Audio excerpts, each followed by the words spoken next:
So as I mentioned, I was going to ask him my favorite form, and of course I got an answer within about 5 minutes, 4 different answers. So this is the Does fastener, as I was calling it, more properly called the Zeus fastener.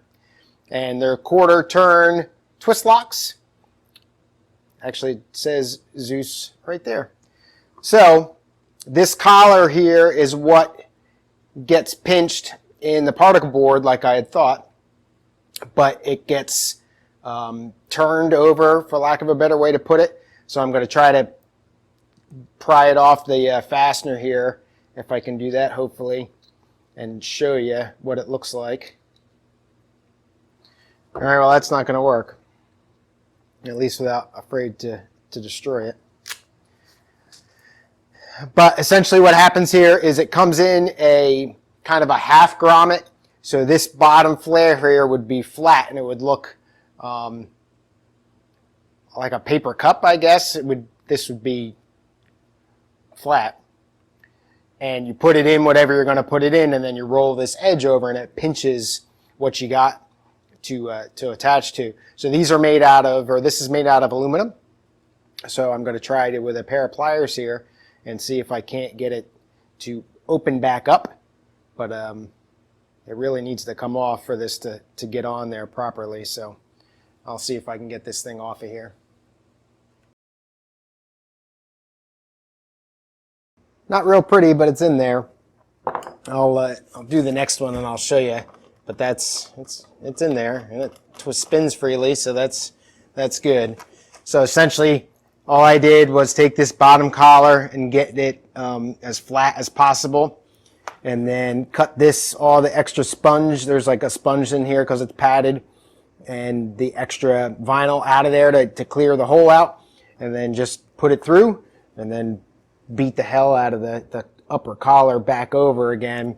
I guess probably to do it properly, I would just replace the collar completely. So we'll try it again, try to do it a little bit better this time and see if we can make it work.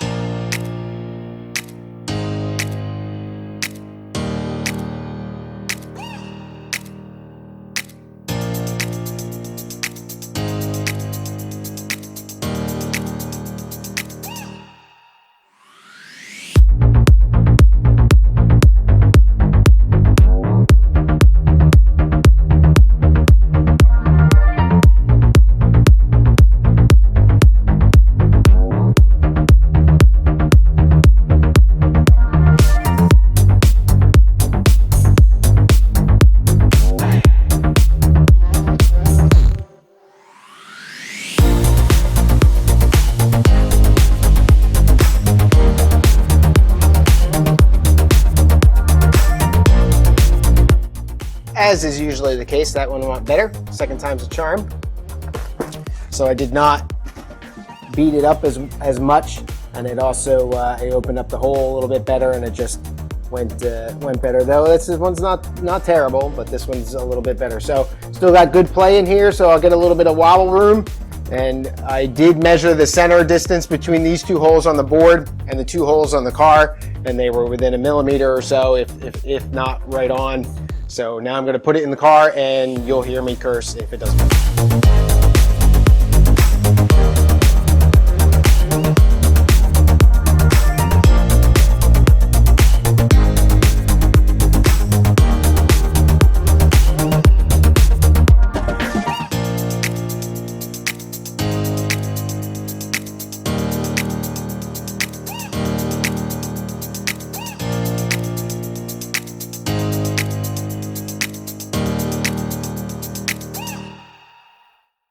Now it's in there. You notice I had to take this guy off because it just started coming up and I can't quite get that center snap in. But yeah, it's definitely in there. This seal here, I don't know if it's just because it's so old and so stiff or what, but I can't tell. There's a piece of metal that's in here that the little clips that snap into the body. And I assume that this piece goes in between the rubber strip and that metal strip, and not behind the metal strip, because the metal strip kind of extends a little bit and it wouldn't seem to fit real well. So it's definitely difficult. So what I will do is I'm just going to leave it like this, and again, try to develop some muscle memory here and get that piece to get used to being opened up that far. But if you happen to own a Spitfire and you know what that's supposed to look like there and whether or not that's really how that's supposed to be trimmed, I haven't come across the picture that's real good yet. I'd appreciate the help. Took the tunnel out and essentially shaved down this entire lip down here, and fits much better. So now the radio tower support is on the frame, which is good. And I even have some clearance under here between the bottom of the dash and the frame, which is also good. I did not shave the front off, and the biggest reason for that is because I'm afraid if I go too far, these holes aren't going to line up. But I think instead of worrying about that, I'm just going to probably drill new holes. I am going to put weather stripping everywhere, so it's not going to really impact it too much. But you can kind of see that again, I showed you this last time, how far back towards the back of the car this is. Still got a pretty hefty gap right there, so I'm going to have to put in some extra thick weather stripping. I actually have some of that. But all in all, definitely a much better fit. So I'll Mr. Clark, Robert Clark of Clark & Clark, did ask for feedback, so I'll definitely have to let him know. You may notice these buckets here. You know what that means. What I've got here, though, first, is just a couple of the scrap pieces from the carpet. Now, if you look at this one, you can kind of see it's almost shinier or whitish on the back there. That's the molded carpet part. And then this is just this was the side pieces. Not really too much more of this, but what I want to do is I got the heat gun here. What I'm going to do is essentially take the heat gun to it and see how much heat it can withstand. One of my viewers, I'm sorry, I don't remember the name off the top of my head, recommended using like a steamer that you'd use for clothes or something like that to help mold the carpet. Awesome idea. Don't have one of them. So essentially what I'm going to do, like I said, is take the heat gun to it and see how much heat it can take before it starts to fail, how close I can get, things like that. I wish I kind of had a bigger piece of this, because I think this one's going to be the one that's going to go first. Maybe I'll cut it in half and give me a little bit more experimental oomph here. So let's see what happens, shall we? Hopefully I don't burst into flames or anything. Take one glove off so I can feel how hot it's getting.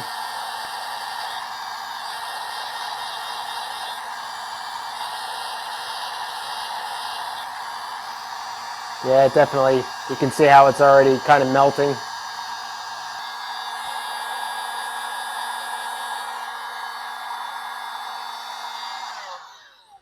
All right, that was on high. Doesn't take much. I already melted this carpet. And though I didn't melt the carpet itself on this one, it doesn't look like, I did definitely start to affect the backing here. The heat gun is not going to be a safe method. I'll end up getting very frustrated, I'm sure. Maybe with the plastic backing, but man, I don't like that. So definitely not going to go that route. Maybe I either just deal with the bubbles in the carpet or I invest in a steamer. Got the bonnet taped off everywhere. So I'm going to essentially restart because it's not anywhere near as good up here as it could be. So I'm going to start at 2,000 and hit this wing and then work over into here. There's still a couple spots you might be able to see it in the light there. I can't really see on the camera. You might be able to see where I've missed some spots. So I'm going to go back and revisit a lot of this, revisit this whole wing again, and just slowly but surely make my way over and hopefully get this thing cut and buffed. All right, everything is 1,000 grit on the driver's side, or excuse me, the passenger side. About 2,000 or so on the driver's side here. And I'm going to have to fade in, I guess, as I kind of come across. I paid attention to try to get all the stuff out, and it looks like I got most, if not all of it out. As far as the buckets in here, because of the way that I've got it taped, I'll do those after, and I just kind of reverse the tape there as after I get done the 1,000. I'm not going to spend as much time, or I didn't spend as much time down here around the lights, the turn signals and stuff as I did over here. I think I'm going to regret going to town over here because it's going to be very difficult to get it all out. So it's about 10 after 8 or so. So being a school night, that's going to be about it for me for tonight. But I think if I stick with it on the weekend visit, I should be able to get the bonnet done. On to 1,200. We'll see how it comes out. everything's been blocked out through 2000. The only part I haven't gotten yet is inside the bucket there, and I'm going to try to do that with 3000 and see if it'll come out. There's not really a whole lot of dirt or trash in there, and essentially the reason for me doing that is to just have it look like the rest of the stuff and being sanded. Everything's still a little wet, that's why it looks so shiny. It's really not that great. You can see that this side over here, remember I've already taken this through the buffing process once. So hopefully it comes out. Again, I'm kind of concerned about where the turn signals and those buckets in there go, because I'm afraid that the sanding is going to be difficult in there. But going to grab a bite to eat here real quick and then go to town with the 3000. Changing it up a little bit, replacing the air filters here. So if you can see on the face where the air filter bolts on, there's 3 holes on the face. One is hidden by this bolt here, and that's its bolt hole. You got the other bolt hole here to hold the filter on. And then right here you have an air hole that goes up, I think, into the chamber in here and just allows airflow into there so that it can figure out how much air you're sucking and develops the differential pressure to allow the piston to work. If you look at the air filter itself on the back, you've got the 2 larger holes for the bolts and then 2 smaller holes. One of those lines up with the vacuum hose on here, or the air draw hose on there. So obviously you can put this filter in upside down. If you put it in upside down, it should go on like this. If you put it on upside down with those 2 holes at the bottom, you're just going to provide a blank piece of metal to this. Also, you've got your gasket. The gasket kind of works the same way, where you have the 2 holes here so you can use it on either side. But you don't want to blank that hole off, blank it off with putting the filter on wrong, because then your carburetor will not operate as good as it could. I don't think it causes it to fail. It might. I've never done an experiment, but you definitely want to make sure that you pay attention to that when you're putting your new air filters on. Been going at it for about 4 hours or so, in the interest of not boring you guys. It's through 3000. There's definitely some spots that aren't perfect, but for the most part, I think it's going to come out pretty good with the buffing. So I did a lot more time and slowness with the orbital with the 3000, especially than I have. So I'm going to hit the nose a little bit more right here. It's not quite as shiny as the rest of the car, so I'm going to spend a little bit more time on that. But otherwise, I'm ready to move on to the buffing. So wish me luck. Far from perfect. A lot of little scratches in it, but all the orange peel is out. The big nasty spots are out. There's still some cloudy spots where I didn't get all of the cutting compound up. So this is through the yellow pad with the V32. So next up will be V34 in the orange pad. But frankly, it's killing my back, and it's late enough that I won't feel guilty leaving. So I'm going to call it for today.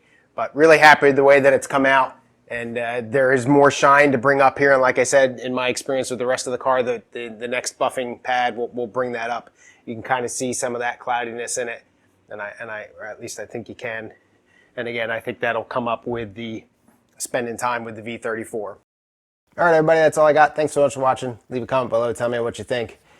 This will essentially be the last of the major buffing. So really happy about that. I do have the doors to do, but those are along the way quite a bit, so I don't expect to have to do too much extra work on them. So again, as always, please be safe, be healthy, and we'll see you next time. Thanks for watching. Cheers.